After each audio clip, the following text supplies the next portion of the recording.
Everyone हाम्रो यहाँ अब भोटिङ सकेको अवस्था छ।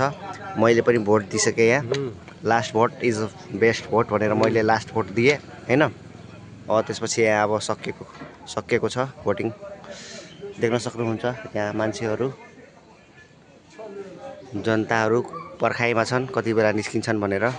हामी पनि यहाँ दुईजना छौँ सोल्टी र म। अब चाहिँ लाग्नु पर्छ। अब त्यहाँबाट गाडी आउँछ।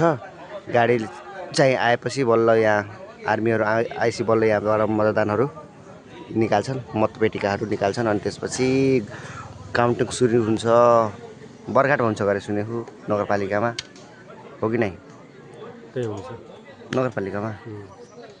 पहिला त यहाँ हुन्थ्यो के अरे, यहाँ कुडिया गाउँपालिकामा स्थानीय चुनावमा यहीँ भयो। त्यही भएर अलिचोटि चाहिँ बर्दाघाट लग्ने भनेर सुनेछौँ।